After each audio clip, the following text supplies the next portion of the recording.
Assalamualaikum warahmatullahi wabarakatuh. Alhamdulillah anak-anak, kita ketemu lagi dengan pelajaran IPA, di mana pada kesempatan sekarang kita akan membahas tentang objek IPA dan pengamatannya. Pada bab objek IPA dan pengamatannya, KD 3 atau KD pengetahuannya berupa menerapkan konsep pengukuran berbagai besaran dengan menggunakan satuan standar. Sedangkan untuk KD keterampilannya terkait dengan kegiatan menyajikan data hasil pengukuran dengan alat ukur yang sesuai pada diri sendiri, makhluk hidup lain, dan benda-benda di sekitar dengan menggunakan satuan baku. Objek IPA dan pengamatannya sebetulnya menyajikan dua kelompok kegiatan besar, yaitu kegiatan penyelidikan IPA dan kegiatan pengukuran sebagai bagian dari pengamatan. Kegiatan penyelidikan IPA sebenarnya sering disebut dengan kegiatan metode ilmiah, di mana kegiatan metode ilmiah ini mencakup 3 kegiatan pokok, yaitu kegiatan mengamati atau melakukan pengamatan, kemudian kegiatan membuat inferensi atau mengumpulkan data, dan kegiatan yang ketiga adalah mengkomunikasikan atau mempresentasikan. Jadi 3 kegiatan ini merupakan rangkuman dari metode ilmiah yang selalu melatar belakangi dasar-dasar teori-teori pengetahuan. Sekarang pada kegiatan pengukuran sebagai bagian dari pengamatan. Apa saja yang nanti akan dibahas di sini? Di antaranya adalah proses pengukuran itu sendiri. Kemudian anak-anak harus paham tentang besaran-besaran pokok.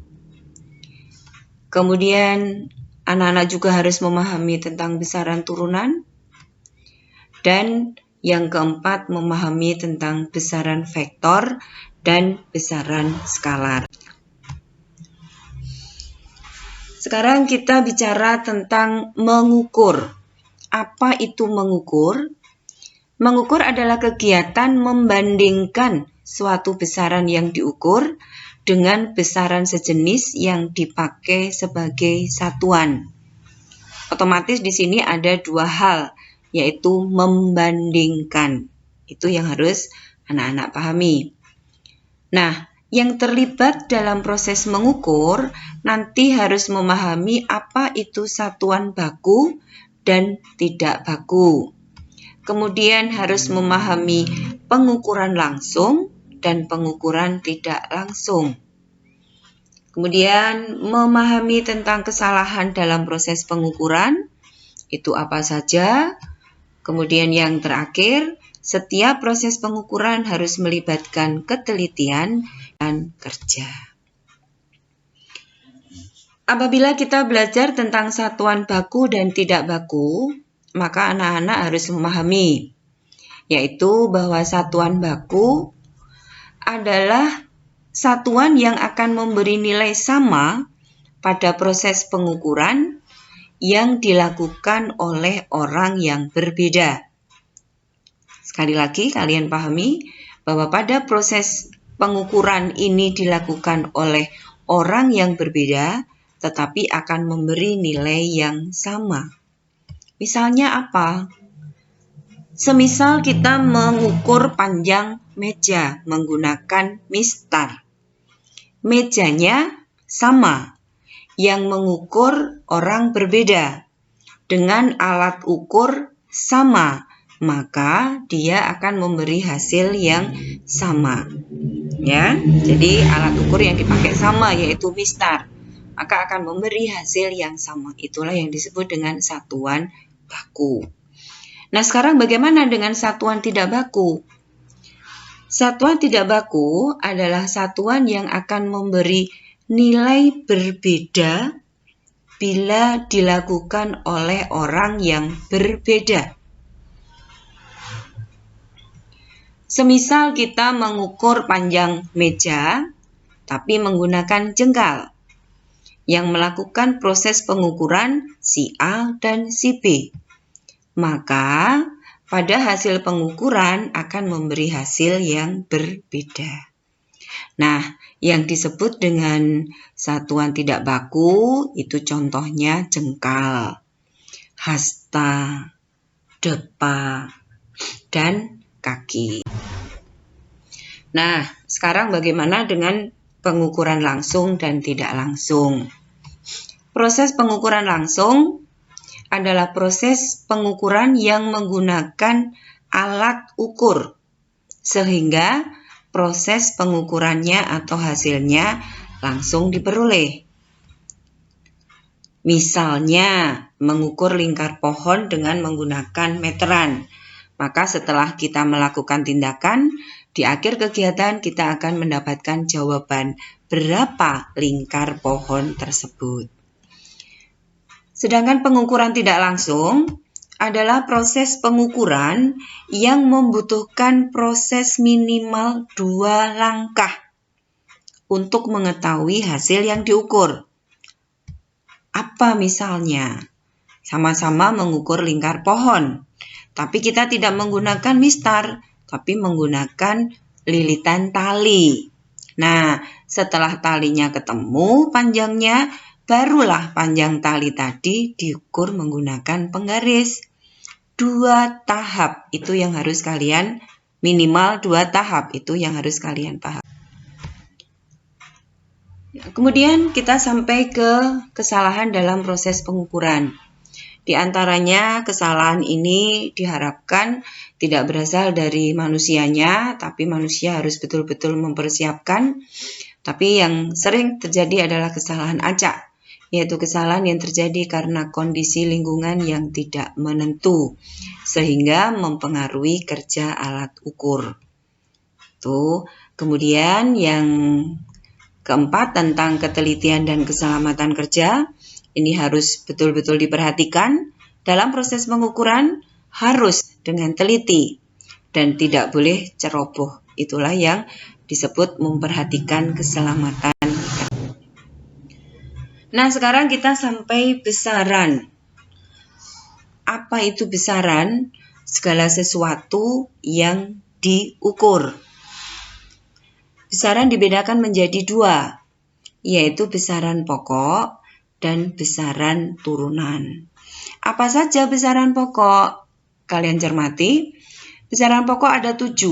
Panjang, massa, waktu, suhu, kuat arus, jumlah zat, dan intensitas cahaya. Sedangkan besaran turunan ada luas, volume, massa jenis, dan masih banyak lagi. Oleh karena itu, kalian lebih aman memahami 7 besaran pokok. Selain 7 besaran pokok, maka dia adalah besaran. Semisal kita bicara besaran pokok panjang, satuannya meter, milimeter, sentimeter, kilometer, dan sebagainya. Anak-anak mungkin ada beberapa yang belum pernah melihat. Ini adalah salah satu alat untuk mengukur besaran pokok panjang yang disebut dengan jangka sorong. Kemudian ini mikrometer scope.